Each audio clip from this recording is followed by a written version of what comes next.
பிரியமானவர்களே, இந்த நாளுக்கான அனுதின ஜெபம் சங்கீதம் 27 4, 5, 6 இந்த வசனத்தின் அடிப்படையிலே நாம் ஜெபிக்கலாம். மகா இரக்கமும் கிருபையும் உள்ள எங்கள் அன்பின் பிதாவே, இந்த வேத வசனத்திலே கர்த்தரிடத்தில் ஒன்றை நான் கேட்டேன், அதையே நாடுவேன். நான் கர்த்தருடைய மகிமையை பார்க்கும்படியாகவும் அவருடைய ஆலயத்திலே ஆராய்ச்சி செய்யும்படியாகவும் நான் என் ஜீவனுள்ள நாளெல்லாம் கர்த்தருடைய ஆலயத்தில் தங்கியிருப்பதையே நாடுவேன் என்ற இந்த வேத வசனத்தின் பிரகாரம் ஆண்டவரே, உம்முடைய மகிமை ஆண்டவரே, காணக்கூடாத தேவனுடைய மகிமை எங்கள் மத்தியிலே கடந்து வருகிறதை நாங்கள் தேவ பிரசன்னத்தை அந்த வஸ்திரத்தின் தொங்கலினால் எங்களை மூடிக்கொள்ளும்படியாய் உம்முடைய பாதத்திலே நாங்கள் வருகிறோம் ஆண்டவரே. தகப்பனே, உம்முடைய வல்லமை உள்ள பிரசன்னம், பரிசுத்தம் உள்ள பிரசன்னம் ஆண்டவரே, உம்முடைய ஜீவன் உள்ள பிரசன்னம், ஆவியாய் இருக்கக்கூடிய உம்முடைய பிரசன்னம், பரிசுத்த ஆவியினால் நிரப்பப்பட்ட கிறிஸ்து இயேசுனுடைய பாடு மரணம் உயிர்த்தெழுதலுடைய புண்ணியங்களினால் நிரப்பப்பட்ட அந்த மகிமையை நாங்கள் காண வேண்டும், உணர வேண்டும். எங்களுடைய கண்கள் திறக்கப்பட வேண்டும் ஆண்டவரே. அங்கே நாங்கள் ஆராய்ச்சி செய்ய வேண்டும் ஆண்டவரே. நீர் எவ்வளவு மகிமை உள்ளவர் என்றும், எவ்வளவு கிருபை உள்ளவர் என்றும், எவ்வளவு வல்லமை உள்ளவர் என்றும் நாங்கள் ஆராய்ந்து அறிந்து கொள்ள ஆண்டவரே, தங்கி இருக்க நாட எங்களுக்கு நித்தமும் உதவி செய்யும்படியாய் நாங்கள் செபிக்கிறோம். 5வது வசனத்தில் சொல்லப்பட்ட பிரகாரம், தீங்கு நாளில் அவர் என்னை தம்முடைய கூடாரத்தில் மறைத்து என்னை தமது கூடார மறைவிலே ஒளித்து வைத்து என்னை கண்மலையின் மேல் உயர்த்துவார் என்று நாங்கள் பார்க்கிறோம்.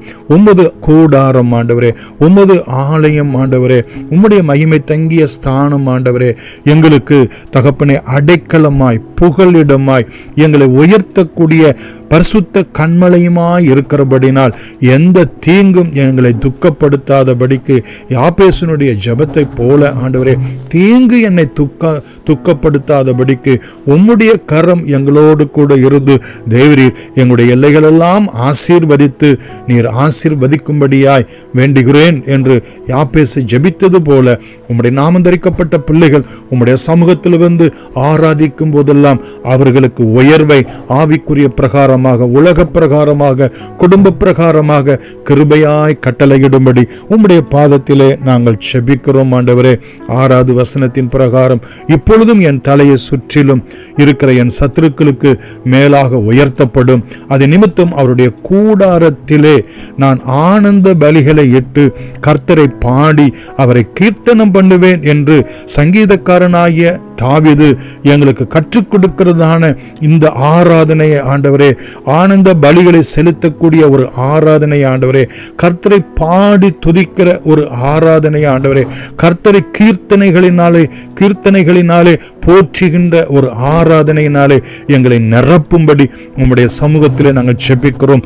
அது நிமித்தமாக எங்கள் சத்துருக்களுக்கு மேலாக எங்களுடைய தலையை நீர் கனப்படுத்துகிறவராய், நன்மை ஆண்டவரே, எங்களை எண்ணெயால் அபிஷேகம் பண்ணுகிறவராய் நீர் இருக்கிறீர் என்று நாங்கள் விசுவாசிக்கிறோம் ஆண்டவரே. யோசேப்பை உயர்த்தின தேவன், தானியேலை உயர்த்தின தேவன் ஆண்டவரே, நீர் எங்களையும் ஆண்டவரே எங்கள் சத்துருக்களுக்கு முன்பதாக ஆவிக்குரிய வாழ்க்கையிலும், உலக பிரகாரமான வாழ்க்கையிலும், குடும்ப வாழ்க்கையிலும் எல்லா விதத்திலும் உம்முடைய நாமத்துக்கு மகிமையாய், புகழ்ச்சியாய், கீர்த்தியாய் நீர் உயர்த்தி எங்களை ஆசீர்வதித்து உம்முடைய நாமத்துக்கே துதியும் கனமும் மகிமை உண்டாக வேண்டிக் கொள்கிறோம் எங்கள் ஜீவனும் இரக்கமும் உள்ள அன்பின் பிதாவே.